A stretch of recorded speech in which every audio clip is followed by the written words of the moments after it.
We're going to get right to the word, right to the word. I want to try to get you out at a decent time, so let's just get right to the word. I promise I won't be long.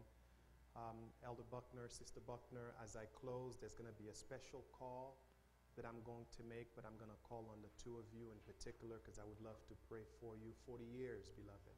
Amen. 40 years. What a blessing. What a blessing. I would like to pray for you as I prepare to close the service. And as we sing our final song, since the liturgy of our service is different today, we will also be collecting our tithe and our offering at that moment. At that moment. Let's stand with me one more time for the reading of the word. It might not be on the screen, but it's found in the book of John, the 14th chapter. I know you know it well. We'll just read or recite the first 3 verses. John chapter 14. Why don't you recite it with me? Let not your heart be troubled. You believe in God, believe also in me. In my Father's house are many mansions. If it were not so, I would have told you. I go to prepare a place for you, and if I go and prepare a place for you, I will come again and receive you to myself, that where I am, there you may also be. Father, as we now spend a little bit of time with your word, we once again invite you to please speak to our hearts and to our mind. In Jesus' name, amen. Please be seated.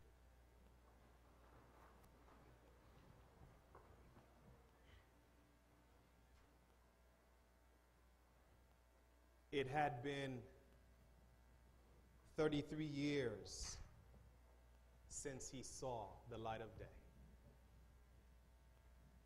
His birth was shrouded by controversy and shame. But it still brought joy to the heart of an unexpected mother and that of a God-fearing father. Until now, he had lived a pretty unassuming life, except that those who know him well will tell you that he is an honest, or as honest as they come. And he's also very good with his hands. If you had an opportunity to speak with most of his neighbors, some of them might have a hard time putting into words how they really feel about him. But all of them will tell you that there's something special about this young man. Or at least they will tell you that he's different. Whatever it is that made him different in their mind became apparent to all of us about 3 years ago, when suddenly he came out of the shadows and started to speak words people had never heard before and just could not get out of their mind. You know, in a world where terrorism is always a constant threat, his strange rhetoric had caught the attention of the CIA, including prominent members of the cleric. And I have it from good authority that his name has made it on just about every single terrorist watch list there is. And I'm told that agents have been assigned to monitor his every move. Now, the thing that's strange about this guy is that none of what he does is a secret.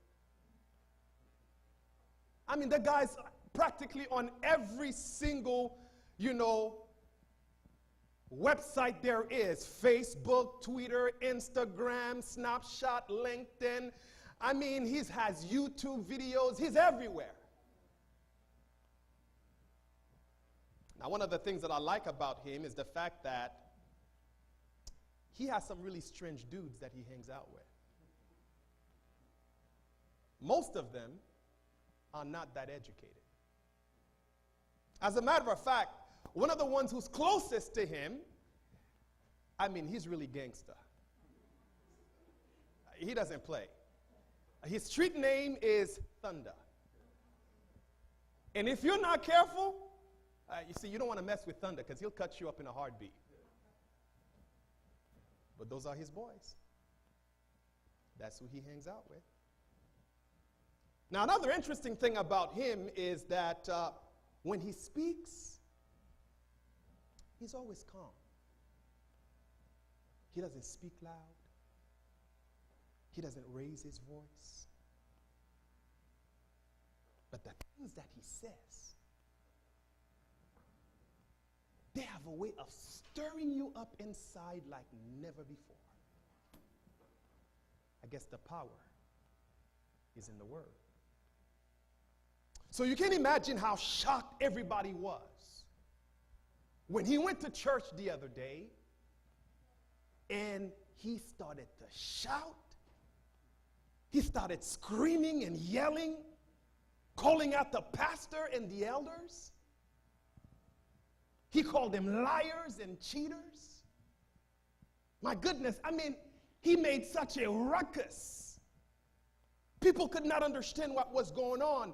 I had never seen him ever act like this before. Let's say, put it this way. He did not make any friends that day. As a matter of fact, words on the street right now is that they're trying to kill him. They're trying to kill him. Now, one of the things that you should know about him is that he also speaks about a lot of relevant things. When he speaks, more often than not, he will address things that are going on right now around you. For example, not too long ago, I heard him speak about poverty. He's always talking about poverty. He often talks about, police brutality. He's always on those subjects. But the one thing that he's almost always talking about, the focus of his attention, has been the church. The biggest target for him seems to be the church. It's almost like he expects some of these people out there to be corrupt. But what he has a hard time with is when he sees that corruption inside the church. Not only inside the church, but the thing that really stirs him is the fact that the leaders of the church are corrupt. The members are corrupt. They have lost sight of their purpose as a people. And he complains and bemoans the fact that every one of them is walking around like sheep without a shepherd. And so every chance he gets, he focuses his message on the church. And so every chance he gets, he speaks to the leaders of the church. But you know something? The more he speaks, the more they're trying to kill him. Nowadays, things have gotten so bad that everybody who has anything to lose wants to kill him. The pharmaceutical company and many of the hospitals, they want to kill him. Because everywhere he goes, people are being freed from high blood pressure, diabetes, backache, headache, a knee ache. Blind people are seeing again. Crippled are walking. I mean, it's insane what this guy is able to do. And I don't know if I can believe what I'm about to tell you right now because I wasn't there. I wasn't there. But I was told that he had a really good friend of his. I think they said his name Lazo, something. The guy was sick. He died. And I'm told that he went, and after 4 days, he raised them from the dead. Like I said, I wasn't there. I don't know anything about that. But what this guy is doing, insane. People from the pork industry wants him dead because they're blaming him for killing a bunch of pigs. I mean, the government is trying to figure out if they have a case against him because some of the words that he uses borderlines treason. I mean, he's always talking about some other kingdom that's coming and his father and stuff like that. I mean, this guy's, it's stuff that are happening, and I don't know if you've heard about it, but insane. Now, as far as the church is concerned, even the folks from church wants to kill him. Pastors from the mega church want to kill him. Pastor from the small church want to kill him. Not the pastor of Huntington church, though, but these pastors, they want to kill him. They want to kill him. Why? Because, you know what? They're losing members. They're losing members. Everyone's following this guy now. Now, here's the crazy thing. Every time they try to put their hands on him, I don't know. It's like he's like Teflon Don, man. It's like he's slick like that. Every time they try to put their hands on him, it's like he escapes. I don't get it. I don't know how he does it. I mean, I was there one time, and they were like, put their hands on him, and I turned around, and I couldn't see him. I don't know, man.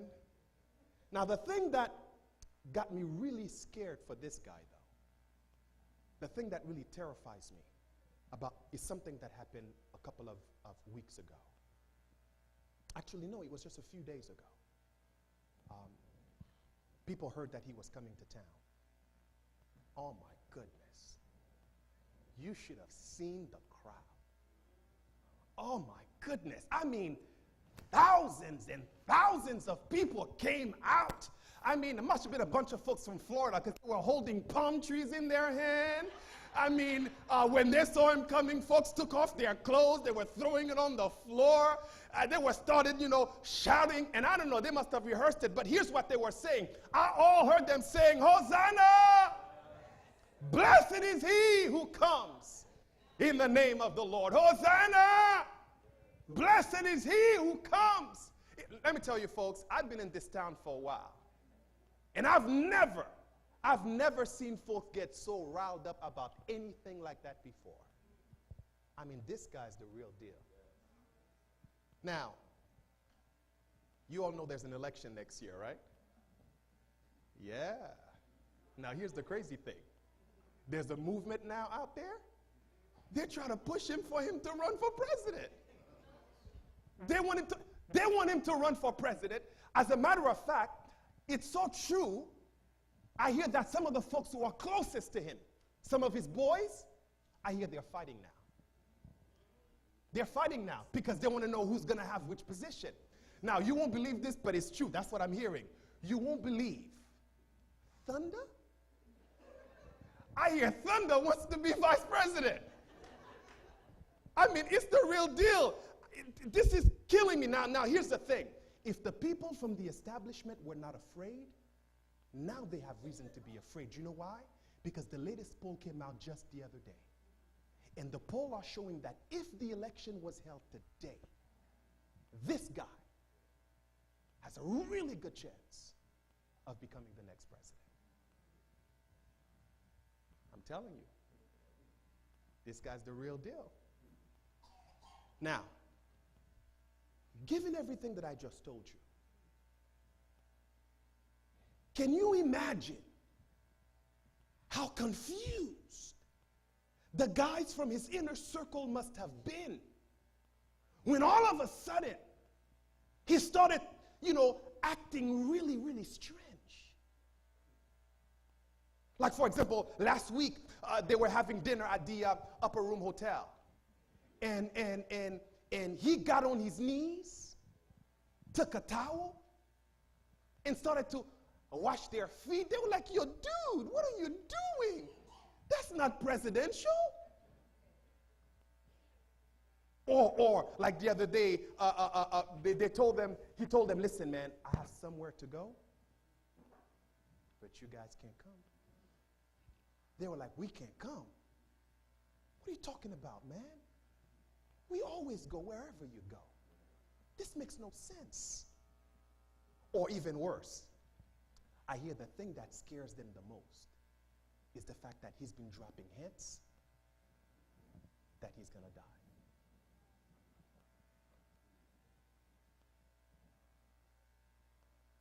Now, folks, they're not only confused, But the word out on the street is that they are now terrified. So Simon, a.k.a. Peter, turns around and tells him, hey, listen to me. I don't know what's wrong with you, and I don't know where you're going.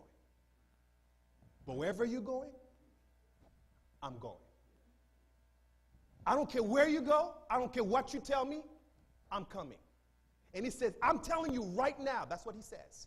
He says, if anyone tries to lay hands on you, I got your back. That's right, elder. He says, I got your back. They're going to have to come through me first. And you know I'm ready to die. I heard Jesus turn around and looked at Peter and he says, oh, Peter, Peter. And he went like this. Peter looked at him, what's that supposed to mean?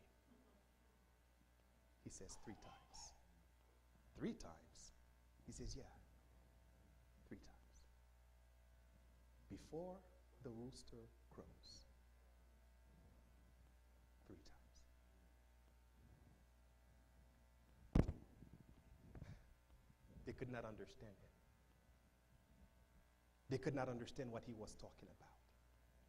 Their confusion and their pain was now visible. So Jesus, with his big bleeding heart, decided that something needed to be done. Now, beloved, I need you to understand that Jesus is only days away from Calvary's cross. It is Jesus who is in need of emotional and spiritual support. But when he looks at his disciple, he realizes that they too are troubled because they are confused, and all this talk about him going to die is freaking them out. They're losing it. And so Jesus, at that moment, the Bible tells us that he stops. He looks at them and he says the following words. Let not your heart be troubled. Let not your heart be troubled. I know you're scared. I've been acting a little strange. But don't you worry. Don't be troubled. I know that 2015 was a difficult year, and it does not look like 2016 is going to get any better. But don't let your heart be troubled. I know that your health has not improved and that the pain seems to be getting worse and worse by the minute, but let not your heart be troubled. I know that the situation at home has gotten worse and that on multiple occasions you have contemplated divorce, but let not your heart be troubled. The bills cannot be paid on time. The boss man is pushing your buttons. You may not be able to get into the college of your choice, or the people at church are getting on your nerve, but let not your heart be troubled.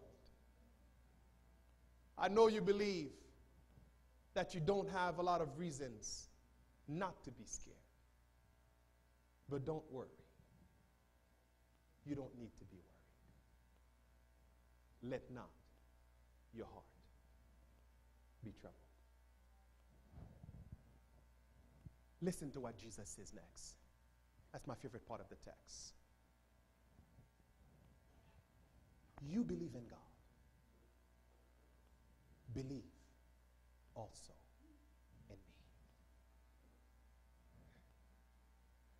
The Greek verb for believe in this verse is actually in the present active indicative mood.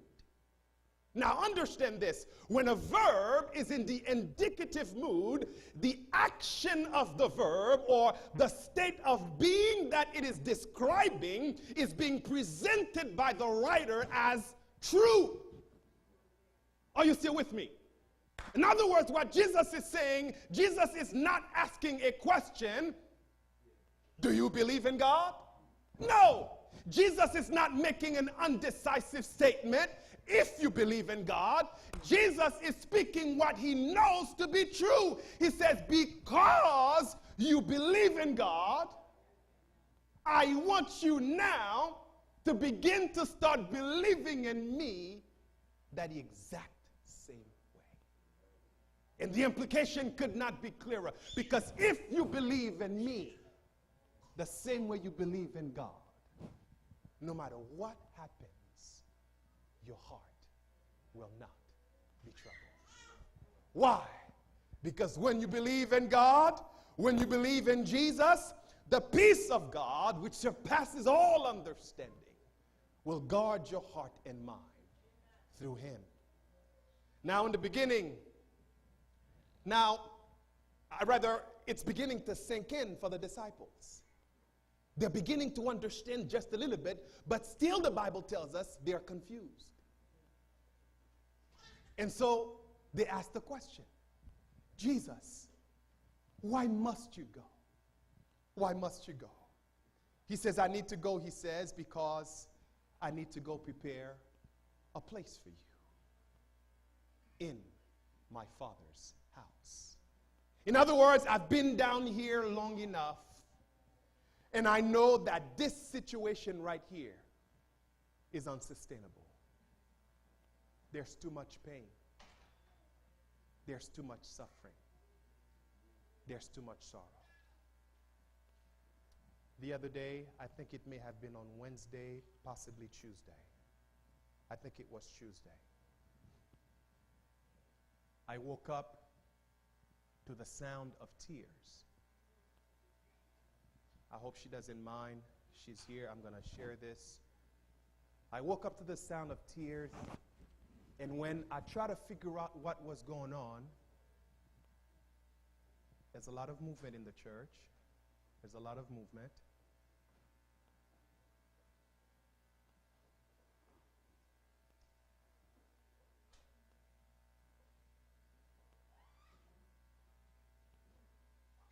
When I try to figure out what was going on, I noticed that my wife was sitting up in her spot on the bed, crying. Now, I reached out to her and I said, what's wrong? Is everything okay? Still half asleep. She took a little while to answer, and she says, my friend died. My friend died. Her name was Rita. Had cancer in the lungs about 6 or so years ago. Went into remission. The cancer came back, and she lost the battle. Jesus is saying, this has to change. There's too much pain down here. There's too much suffering down here. That's the reason why I have to go. I have to go prepare a place for you guys. There's too much hurt, too much pain, too much sorrow down here. But I want to make you one promise. I will be back. I will be back. This, my dear brothers and sisters of Huntington Church, is our blessed hope. We can take solace at knowing that weeping endures only for a little while. But the promise of our Jesus is that joy will come in the morning. Now, I need to close this sermon because I promised you I would not be long, but I have some specific instructions that I need to give somebody here today, and that person just might be you. If you recall in John chapter 13, verse 33 and 36, Jesus told the disciples, I've got to go, but where I'm going, you guys cannot come yet. Now in chapter 14, verse 4, he tells them, you know where I'm going, and you know how to get there. Simon turns around and says, I'm confused even more now. We have no idea where you're going. How in the world are we supposed to know how to get there? Jesus' response is the response I want to leave you with as you usher in a new year in just a few more days. Jesus said to Thomas and to the rest of his disciples, I am the way, I am the truth, and I am the life. So in 2016, when your back's against the wall and everything that you do does not seem to work and you can't seem to find the way, Jesus is the way, Jesus is the truth, and Jesus is the life. When your problems are more than you can handle and you're ready to throw in the towel, Jesus is the way, Jesus is the truth, and Jesus is the light. When that gray cloud seems to follow you wherever you go and depression begins to set in, he says to you, I am the way, I am the truth, and I am the life. When you lose sight of why you belong to this family, you can't seem to make sense of it all. Jesus says, I'm the way. Focus on me. I'm the truth. I will lead. I'm the life. He's a great mathematician, so there's not a problem too difficult for him. I remember when I was a kid, I laughed at first, but it stayed with me even till this day. This old man was asked to pray. He got on his knees, not well educated, and he prayed that prayer.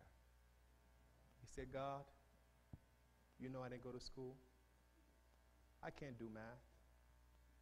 He says, and my life is full of problems. He says, but thank God you are the greatest mathematician. I laughed as a little kid as I heard that prayer. I just thought it was funny. But the more I thought about it, the more I realized the man was wiser than I would ever be. God is the great mathematician. There's not a problem that he cannot solve. He is the master physician, so there are no procedures that baffles him. He is a seasoned counselor, so there are no relational issues that he cannot fix.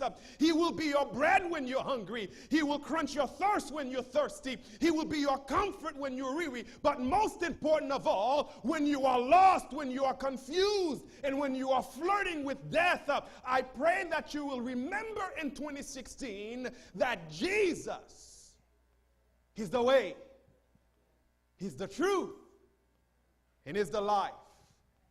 Let not your heart be troubled. Believe in God. Believe also in me.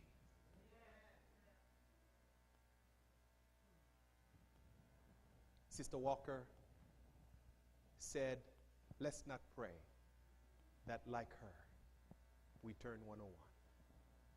I'm sure you understand she did not mean that she doesn't want you to prosper and live a long life. But her prayer is that God will come so quickly that you will never have that privilege, if you want to call it that, of turning 101. I believe my Jesus is coming soon. And it just gives me such great joy to know that I serve the most selfless God. A God who never worries so much about him. He worries always about me.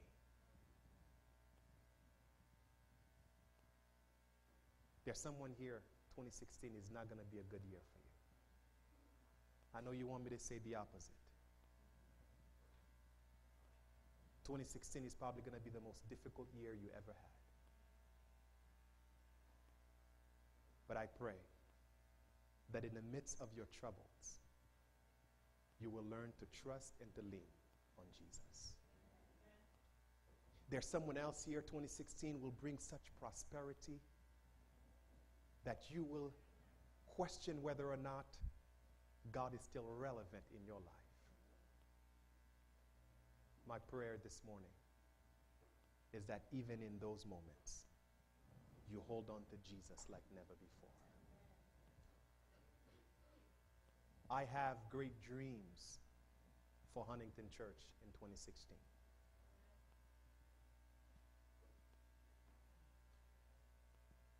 But I've come to realize that I'm not the church. You are. And God cannot bless us if some of us don't start getting things in order. Are you with me? Ask yourself this question. What are your priorities? What's most important for you?